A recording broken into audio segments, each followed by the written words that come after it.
오늘은 마태복음 8장 전체를 보는 그런 시간입니다. 우리가 지난주까지는 마태복음 7장까지 말씀을 같이 상고하면서 보았습니다. 마태복음 1장은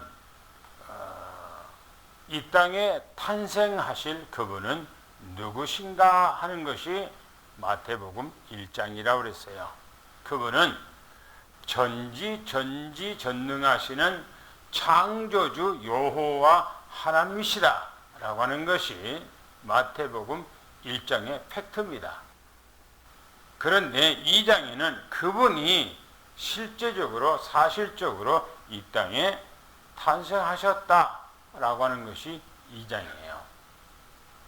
3장, 3장에는 이 땅에 오셔서 세례를 받으시고 또 4장에는 시험을 받으셨다 그랬어요.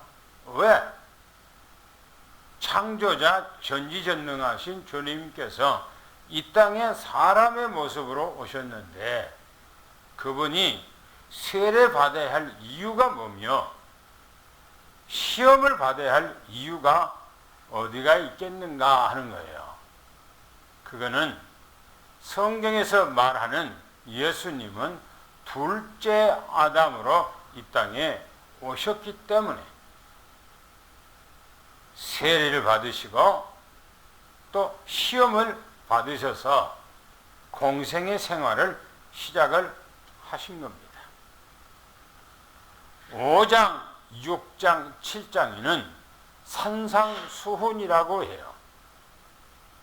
그 산상수훈의 말씀의 팩트는 너희는 세상의 소금이다.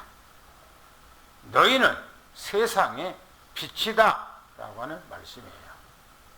어떻게 해서 너희가 세상의 소금이 되어야 되고 빛이 되어야 되는가? 그거는 마태복음 5장 1절부터 12절까지에 있는 팔복의 말씀으로 살면 너희가 바로 소금과 빛된 생활을 할 수가 있다라고 하는 말씀이에요. 그래서 그 5장부터 6장, 7장 보면은 너희들이 외식하는 삶을 살지 마라. 외식하는 삶을 살지 마라. 라고 하는 그 내용이에요. 그래서 오늘 8장에는 이제 산상수훈이 끝나고 내려오셔서 바로 현장에 다시 다니시면서 이제 병든 자를 치료하는 내용이 나옵니다. 이 내용은 5장, 6장, 7장하고는 달라요. 이 마태복음 8장이. 저는 이 말씀을 보면서 이 세상 모든 사람들은 전부 다 창세기 3장에 완전히 갇혀 있다. 그리고 온갖 문제 속에 있다. 온갖 질병에 완전히 잡혀 있다. 하는 거예요. 그런데 하나님을 잘 믿는다고 하는 유대인들, 통상 제사장, 당시 말하면 오늘로 말한다 목사예요. 또 장로, 또 서기관, 서기관은 신학자입니다. 바리새인들 종파지요. 사두개인들 종파지요. 하나님을 잘 믿는다고 하는 사람들이에요. 그 사람들은 종교라고 하는 틀 안에 딱 묶여져 있어요. 그리고 외식을 하는 거예요.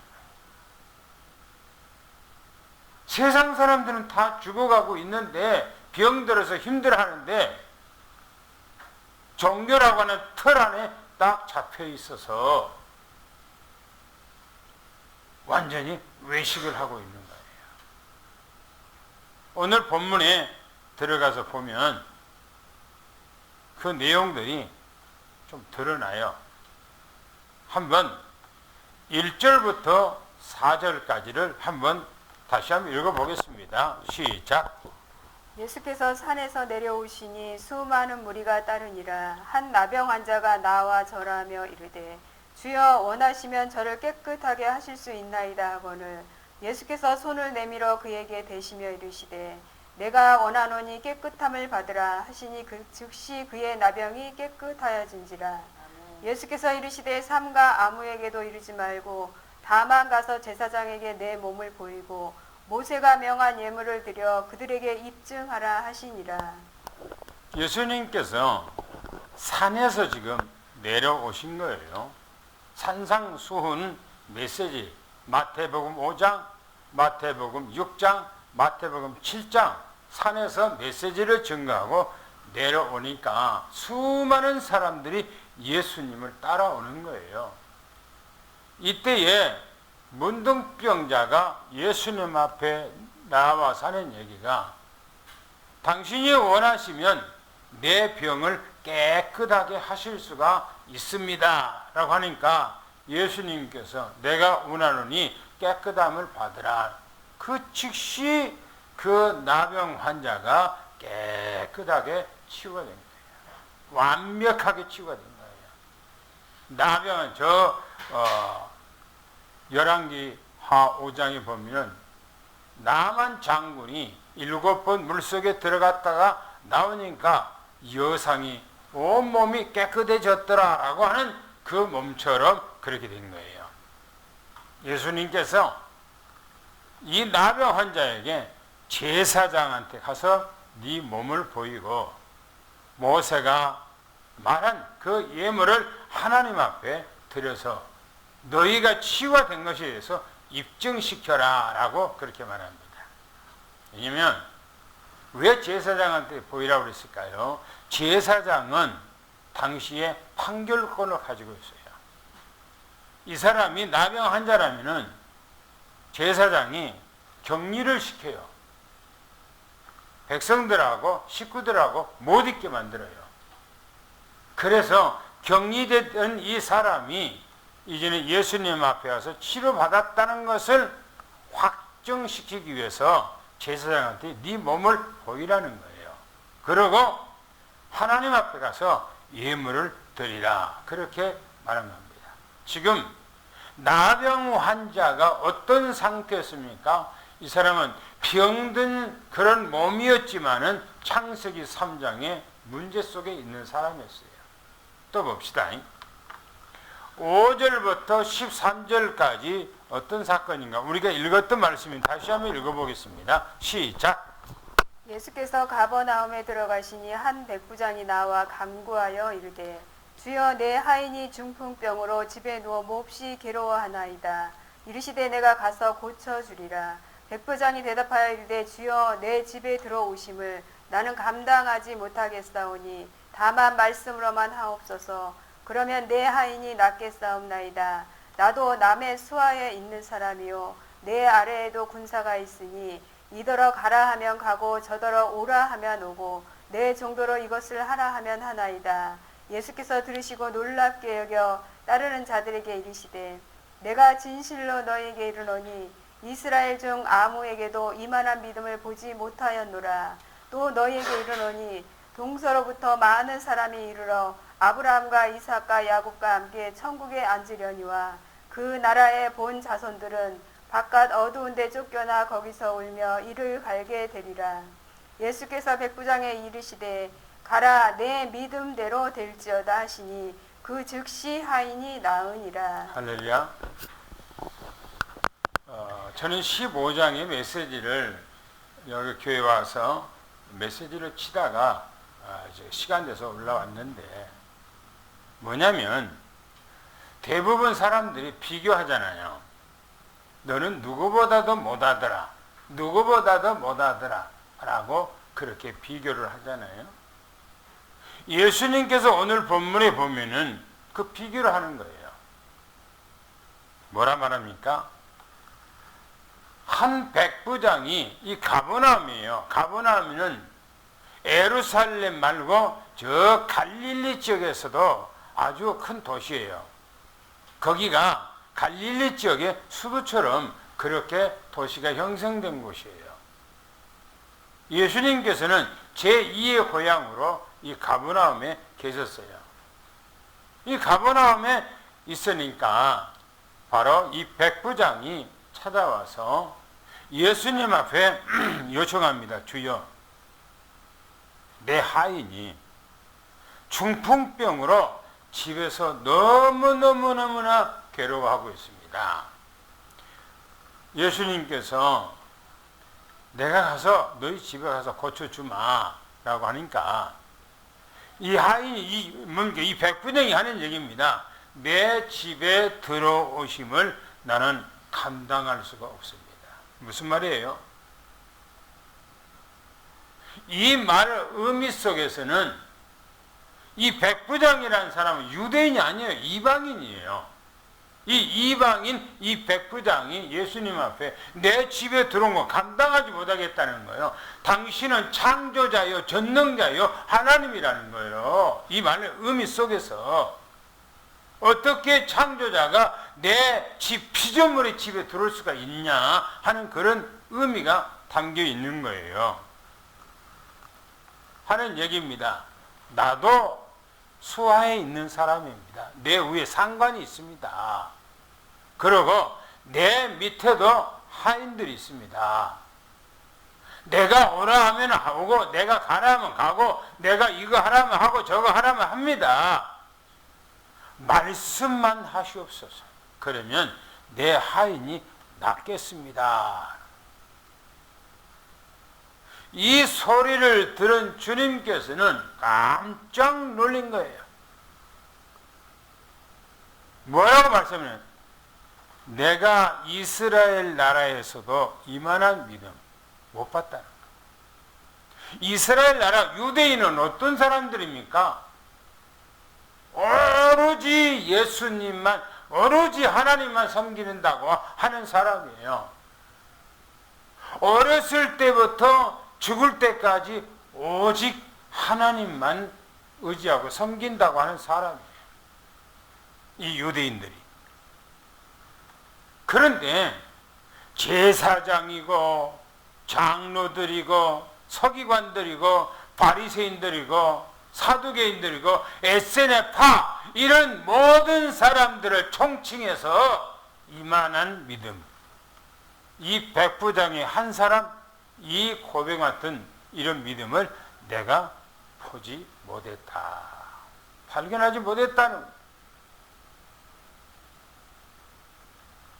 한번 생각을 해봐야 돼요. 오늘날의 교회 목사, 오늘날의 교회 장로, 오늘날의 학교에서 가르치는 신학 박사들, 또 우리 한국에는 장로교, 감리교, 성결교, 순복음교회, 그리스도교회 많잖아요, 교단.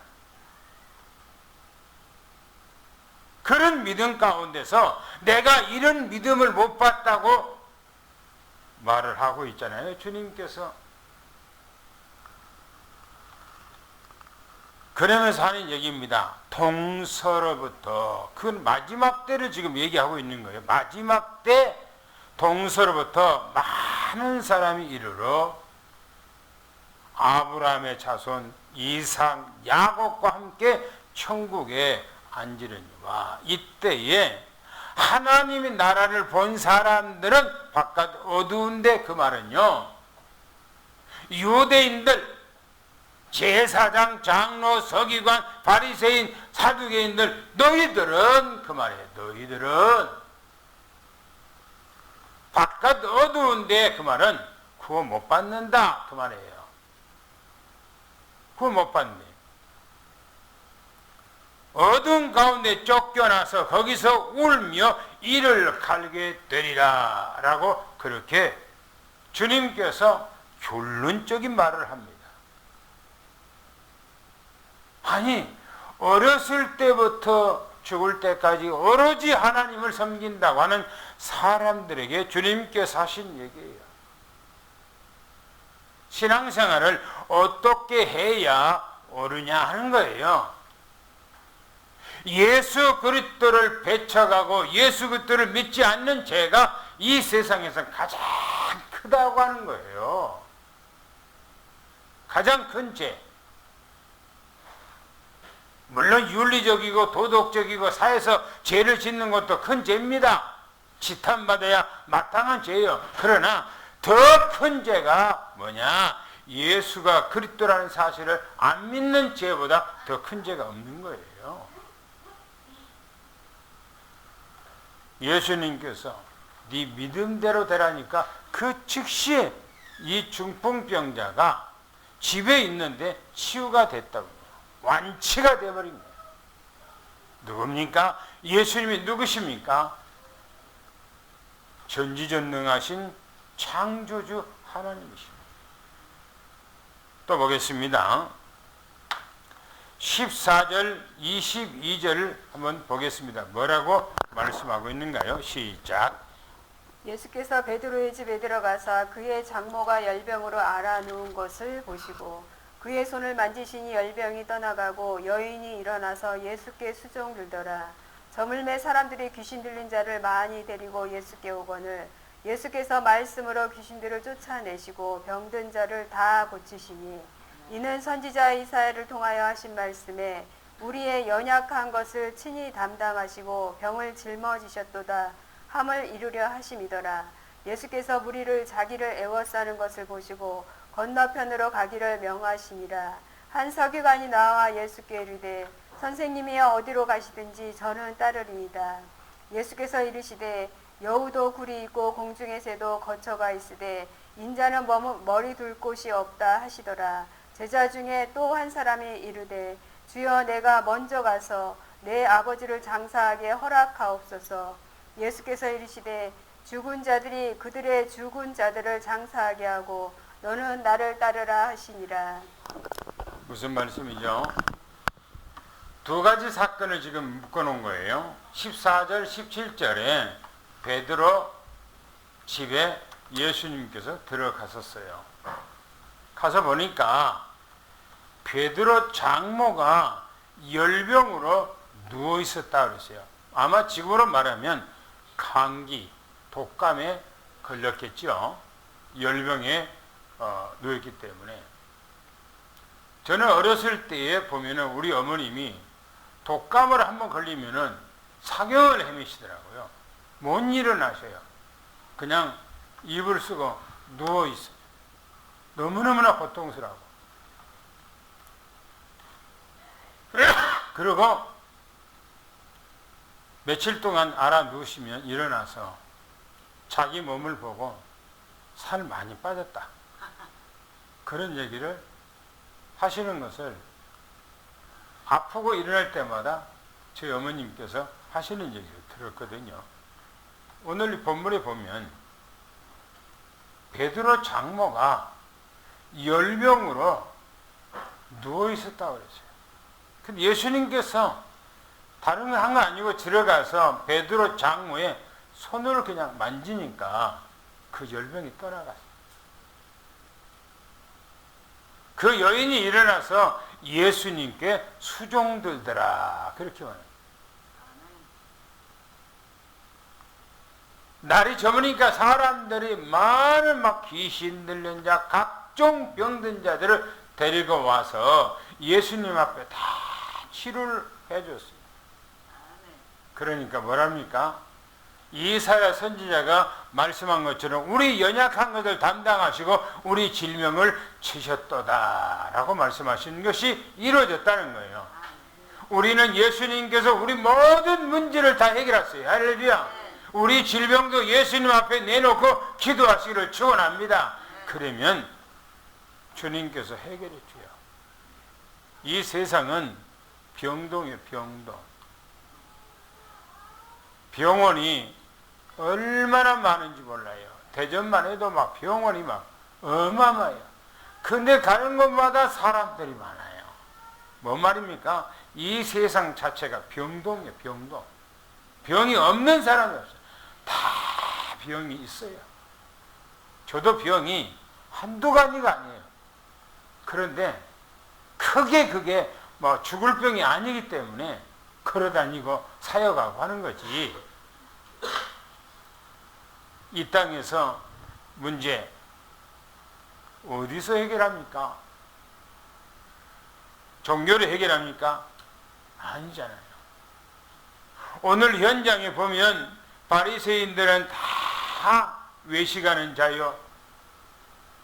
종교인들은 전부 다 외식하는 자요. 세상에 많은 사람들은 온갖 병들어 고통을 당하는데 어디서 해결합니까? 본문에 보면 예수님 앞에 왔을 때에 해결받잖아요. 우리 모든 문제 해결자는 예수 그리스도예요. 할렐루야. 다 예수님 앞에 가지고 가서 기도하기를 축원합니다. 예수님께서 많은 사람들이 더 막 몰려드니까 예수님께서 떠나가기를 원하시고 건너편으로 가시려고 하니까 어떤 서기관이 예수님 앞에 와서 저도 예수님 따라가겠습니다 라고 했네요. 아마 이 사람은 예수님, 어마어마한 사람들이 예수님 앞에 모여들고 따라가니까 이 서기관은 그런 생각했을 거예요. 내가 예수님을 따라가면은 나도 예수님과 함께 영광을 받을겠다라고 하는 그런 어떤 동기 이런 것들 생각을 했을 것 같아요. 예, 서기관이 머리가 잘 돌아가기 때문에 예수님께서 그 말한 그 사람에게 하는 여우도 굴 있고 공중에 새도 집 있는데 인자는 머리 둘 곳이 없다라고. 예수님께서는 집 한 채가 없어. 자기 어머니 아버지는 먼저 돌아가시고 예수님의 어머니와 동생들이 나사렛 동네에서 살고 있단 말이에요. 예수님께서는 공생의 생활하기 위해서 나왔어요. 거기서요. 그 뒤로 고향에 간 지가 한 번인가 있었어요. 그리고 예수님께서는 계속 제자들과 다니시면서 현장에 사역을 해요. 예루살렘에 예수님이 올라가면은 바로 마리아 마르다 집에 가서 잠깐 쉬기도 하고 때로는 감람산에 가서 쉬기도 하고 그래요. 예수님께서는 실제 머리 둘 곳이 없어요. 예수님께서 이 땅에 오시면서 사역하면서 재산을 많이 불러갖고 집을 몇 채를 놔두고 가셨다 합니까? 안 그러면 저금을 많이 해놓고 가셨다 그런 얘기 들어봤습니까? 아무것도 없어요. 예수님께서 자기 몸을 다 내놓으시고 예수님이 자기 몸을 다 대속물로 주시기 위해서 오신 것입니다. 예수님 앞에 어떤 제자가 주님 앞에 말합니다. 선생님, 내 아버지가 돌아가셨다고 그럽니다. 저희 집에 가서 우리 아버지 장사를 지내고 와서 내가 주님 따르겠습니다 라고 그렇게 주님 앞에 말씀을 주님께서 뭐라 말합니까? 죽은 사람은 죽은 사람이 장례하고 너는 나를 따르라. 죽은 사람이 죽은 사람을 장례한다는 말은 너 아버지가 죽었는데 너 동네에 불신자들이 있지 않느냐? 그 사람들이 장례하게 하고 너는 나를 따르라. 그런 얘기입니다. 뭔 말이에요? 복음에는 결단이 결단. 복음에는 결단이. 이 생각하고 저 생각하고 생각할 것이 없어요. 오직 주님만 따라가는 여러분들 믿음 되기를 예수는 축원합니다. 할렐루야. 그런 믿음이다. 마지막 보겠습니다. 23절부터 34절까지를 한번 읽어보겠습니다. 시작. 배에 오르심에 제자들이 따랐더니 바다에 큰 놀이 일어나 배가 물결에 덮이게 되었으되 예수께서는 주무시는지라. 그 제자들이 나와 깨우며 이르되 주여 구원하소서 우리가 죽겠나이다. 예수께서 이르시되 어찌하여 무서워하느냐 믿음이 작은 자들아 하시고 곧 일어나사 바람과 바다를 꾸짖으시니 아주 잔잔하게 되거늘 그 사람들이 놀랍게 여겨 이르되 이가 어떠한 사람이기에 바람과 바다도 순종하는가 하더라. 또 예수께서 건너편 가다라 지방에 가시매 귀신 들린 자 둘이 무덤 사이에서 나와 예수를 만나니 그들은 몹시 사나와 아무도 그 길로 지나갈 수 없을 지경이더라. 이에 그들이 소리질러 이르되 하나님의 아들이여 우리가 당신과 무슨 상관이 있나이까 때가 이르기 전에 우리를 괴롭게 하려고 여기 오셨나이까 하더니 마침 멀리서 많은 돼지떼가 먹고 있는지라. 귀신들이 예수께 간구하여 이르되 만일 우리를 쫓아내시려면 돼지떼에 들여 보내주소서 하니 그들에게 가라 하시니 귀신들이 나와서 돼지에게로 들어가는지라. 온 때가 비탈로 내리다라 바다에 들어가서 물에서 몰사하거늘 치던 자들이 달아나 시내에 들어가 이 모든 일과 귀신 들린 자의 일을 고하니 온 시내가 예수를 만나려고 나가서 보고 그 지방에서 떠나시기를 간구하더라. 이 말씀 두 가지 사건들을 지금 기록하고 있는데요. 23절부터 27절까지 보면은 바람과 바다를 꾸짖으셨다 그랬어요.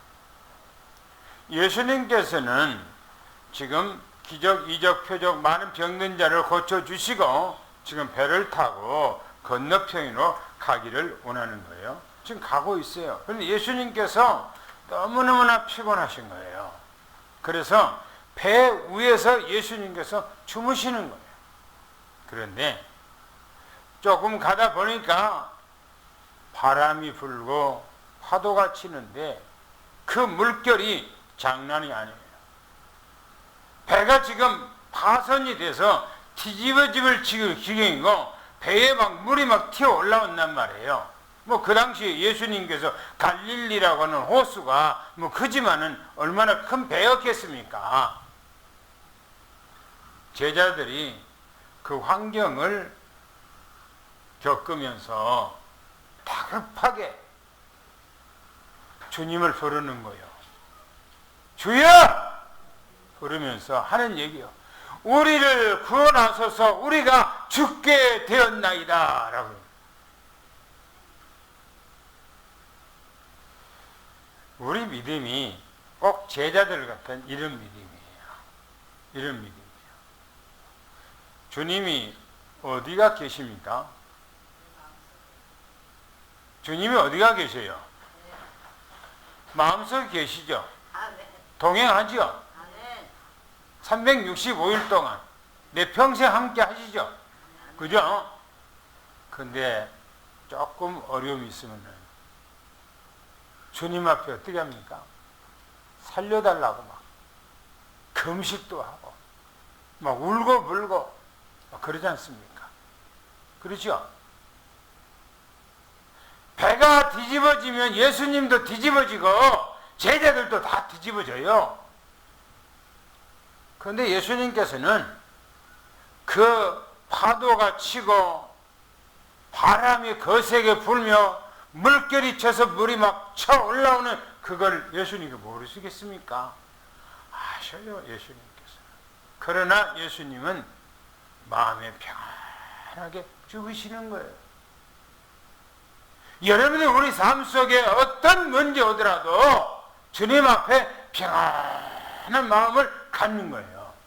할렐루야. 근데 사람은 안 그렇더라고요. 나도 문제가 있으면요, 막 가슴이 벌렁벌렁 하니까 깊은 호흡, 깊은 숨을 깊이 들이쉬고 한참을 있어요. 그러고 사서 그렇게 계속 하면은 마음이 안정이 돼. 안정이 돼. 그렇게 하면은. 여러분, 우리가 예수님을 믿는다고 하면서 조그만 팔랑귀 같은 그런 바람만 불어도 우리 믿음은 촐랑대고 우리 믿음은 요동을 해요. 요동을 해요. 예수님께서 보세요. 제자들이 이런 모습을 보고 무서워하느냐? 왜 무서워하느냐? 믿음이 적은 자들아라고 책망하잖아요.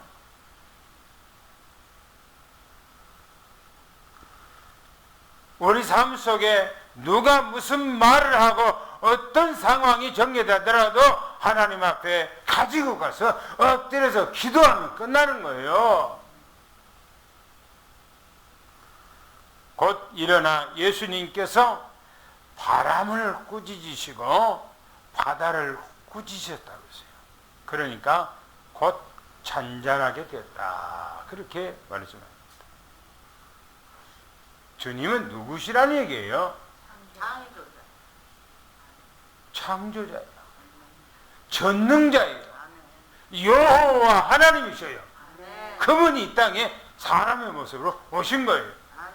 그래서 바람을 꾸짖으시고 풍랑 바다를 꾸짖으신 거예요.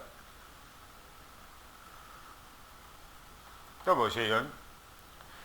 28절부터 34절을 보면은 군대 귀신들입니다. 예수님께서 건너편에 이제 배 타고 가셨어요.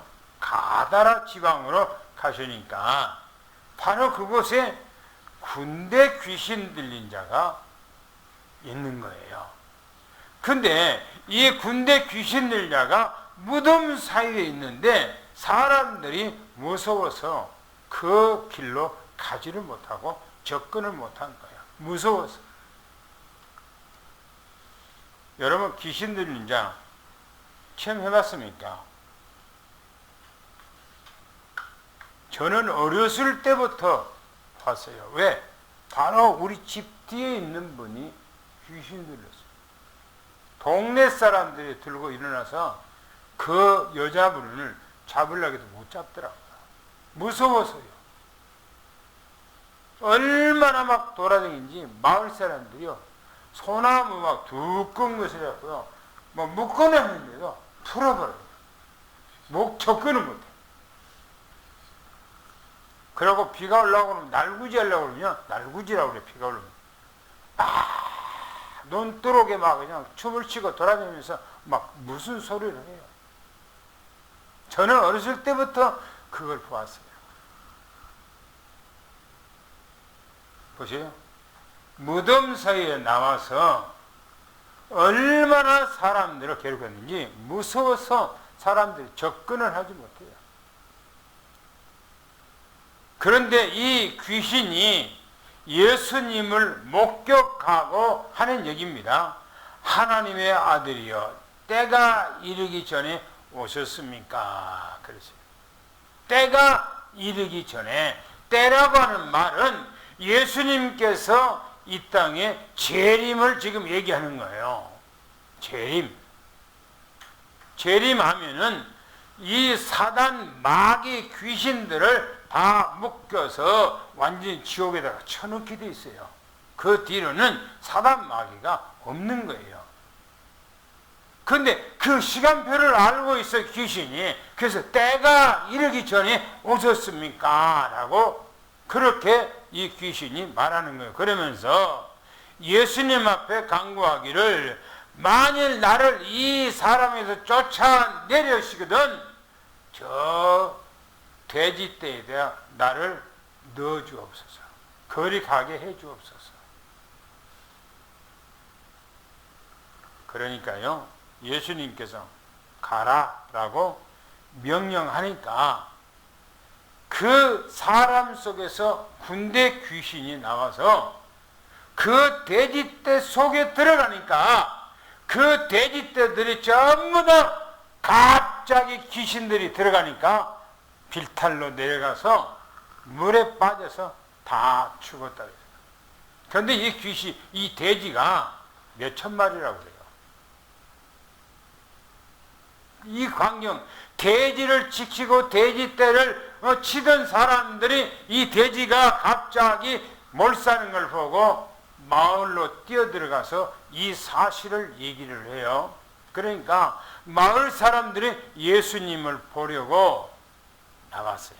그리고 예수님을 보고 이 지경, 자기 마을에서 떠나기를 간청했다. 그렇게 말합니다. 한번 생각해 보세요. 돼지 수천 마리가 여러분들을 귀합니까? 사람이 온전하게 된 것이 귀합니까? 예? 아니, 내 자녀가 귀신 들려서 사경을 해먹은 것보다는 내가 돈을 얼마든지 손에 나더라도 내 자녀가 회복된 걸 낫잖아요. 지금 이 마을 사람들이 돼지떼가 갑자기 몰사한 걸 보고 예수님 앞에 동네 떠나라는 거예요.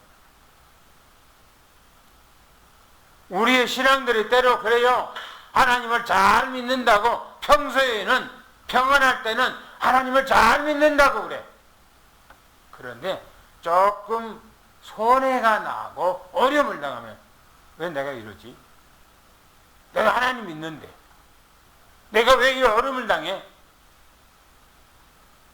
나 교회 안 다닐 거야. 나 하나님 안 믿어. 그래요. 사람들이요 물질에 얼마나 약한지 몰라요. 얼마나 약한지 몰라요. 조금 손해난 걸 갖고요 믿음까지 막 뿌리쳐 흔들려. 그러면 되겠습니까? 내가 어떤 어려움을 당할지라도 주님만은 흔들림 없어야 돼요. 할렐루야. 완전히 주님을 붙들기를 예수는 축원합니다. 오늘 본문 내용 가운데 예수님은 모든 문제 해결자라고 하는 말씀이에요. 그분은 누구냐? 창조자다. 그분은 누구냐? 하나님이다. 그분은 누구냐? 만군의 여호와 전지전능하신 분이다 라고 하는 거예요. 할렐루야. 오늘 우리는 그분과 영원히 함께하는 이 축복된 삶을 살아가기를 예수는 축원합니다. 그리고 여러분들 문제가 예수 안에 다 해결됐다는 사실을 온전히 믿고 날마다 주님 앞에 기도해서 주님과 함께하는 임마누엘의 축복을 누리기를 예수를 축원합니다.